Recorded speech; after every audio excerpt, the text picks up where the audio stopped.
and my one advice to a stranger is do not give up. You're closer than you think. Don't give up, you're closer than you think.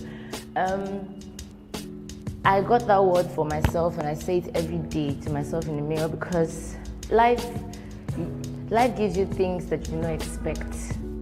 You come to a world where you think that, oh, okay, there's a celebration about a child born, but then everything just goes down. And you're asking yourself that, why was I in this family? Why was I in this world? Why didn't I come at a particular country, a family, and all of that? But then, you are closer than you think. Okay, I'll start my story from growing up. A lot of people say, Annie, you don't look like what you've gone through. And I'm really grateful to God about that, because when you pick yourself up and brush yourself, and you would never look like what you've gone through. I come from a separated home. My parents got separated when I was 7. My younger sister was 1 year old, and then I had an elder sister. We're just 3 girls from my mom. I grew up in a house where there was love, first of all, and then there was this struggle about fights and all of that. And then one particular day, my mom woke up and then packed her things and left. I remember that I ran through from where we were living to the 3 streets away to call my uncles to come and beg. But when I came, she had left. And then there was a struggle. My dad became a stay-home parent. He lost his job. Things became from the cotton where we were staying, we moved down to a 1-room. We're all living in a 1-room, and other things were very, very, very difficult, to feeding, to eating, to living life and all of that. But then I just think there was something more than having me struggle all this much. So it was struggle we could not pay school fees, we got sent home from school a lot of times, and it was really annoying. And then I grew up a very bitter child. I was upset with my mom, I was upset with my father. I hated the fact that they brought us to the world just to, I felt like it was suffering or something like that. And then I kept at it.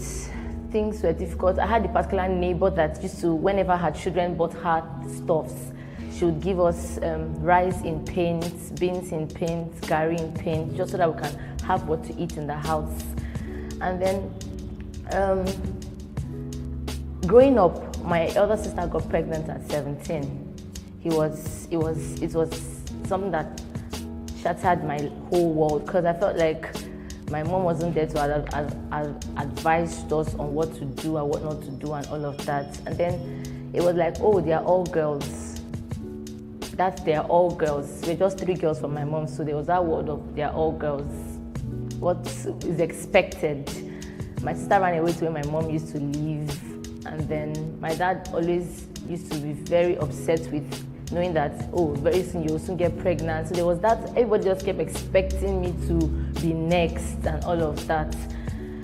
During the time my sister traveled to stay with my mom was sick, and then it was when she died.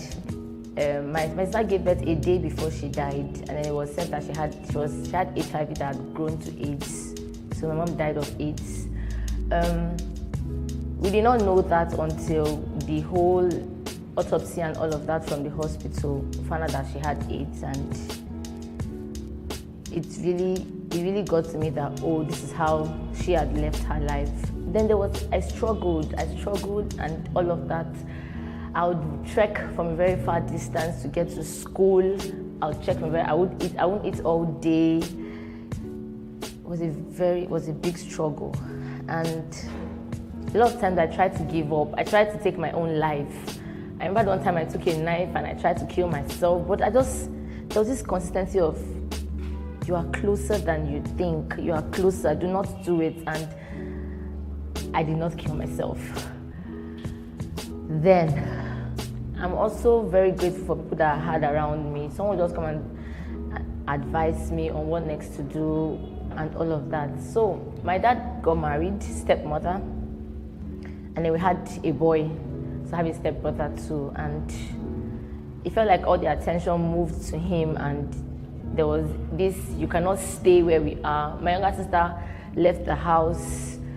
we all left my father's house. I moved in with my friend, but then because I knew that I did not like the environment where she was, and then I was living in the shop for 2 years. It was a restaurant in the morning, and then in the evening it was where I laid my head, where I slept at night. For the 2 years I was wondering how life could be this tough and all. I was feeling very down. I had cases when I just wanted to just go into public prostitution to make money and all, but there was just something about not giving up, keeping at what you were doing, because then I became a dancer. I loved dancing. Dancing was a hobby for me, and then I decided to train. I trained somewhere first, and then I became better where I was doing. I became a teacher, a dance teacher, to a fitness instructor, and that's how life had gone from then on. My younger sister got pregnant too, and it made me really hate boys. Everybody thought I was a lesbian because I became a tomboy, and then everybody thought, oh, this one, she will soon get pregnant. She's just keeping. I'm sure she had done better abortions and all.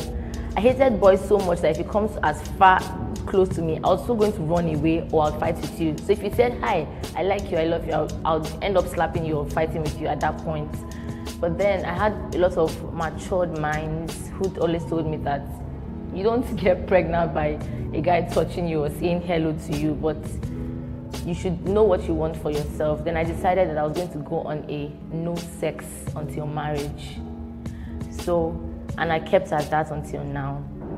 And I've had a lot of relationships where they say, oh, no sex, okay, no problem now. Then, first of all, the fear of relationship was mostly about not getting pregnant. It was not even about, I was looking for love. I was looking for love so much that I wanted to understand what love was. And then it felt like my sisters were getting love from somewhere else. I didn't want that kind of a love that was going to shatter my life or put me on a spot where I would hold on for a long time before I became something. So I decided to find myself. I started the search for purpose. Why was I here on earth? Why did God create me? What was the reason for my existence? I started digging deep into myself, a closer walk with God daily. And I desired to know Him. I desired to know His purpose for my life, and I started living it.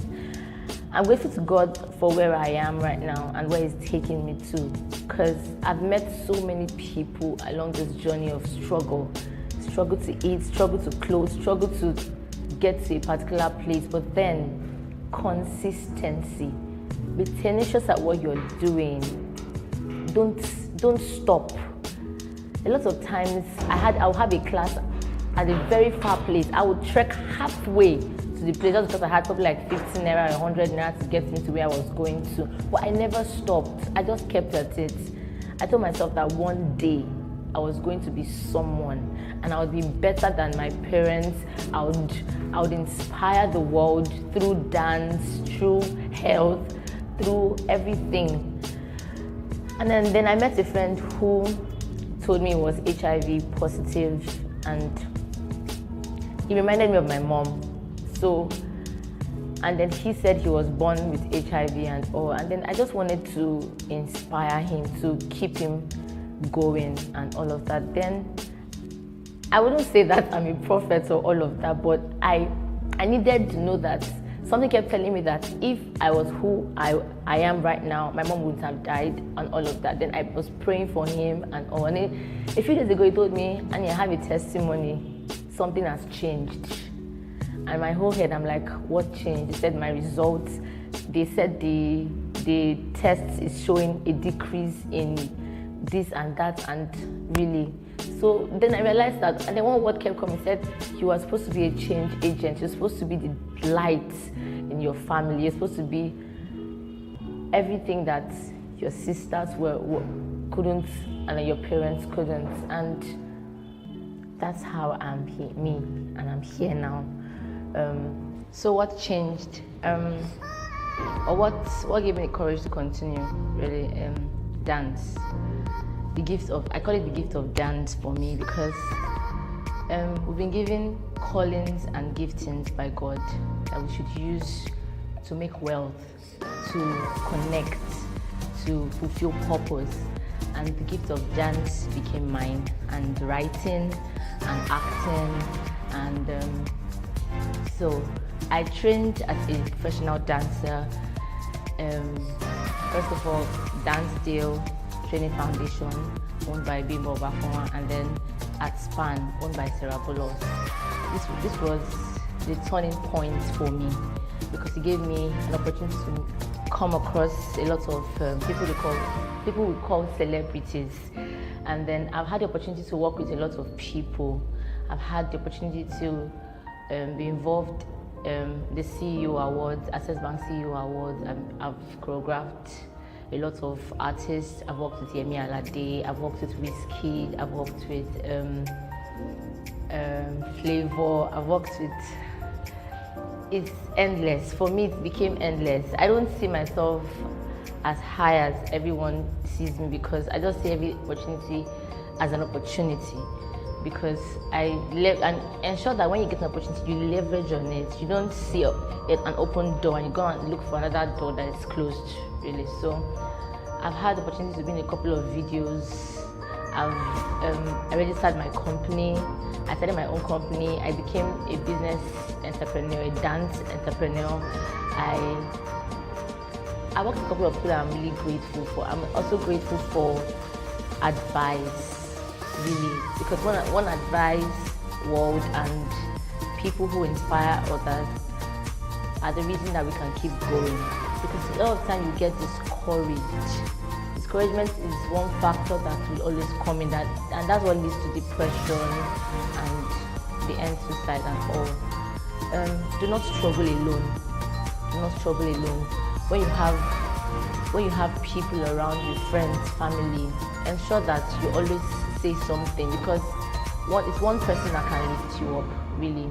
I'm grateful for people around that have encouraged and pushed me to where I am today as a dancer and a dance fitness expert. So that's my story. Thank you.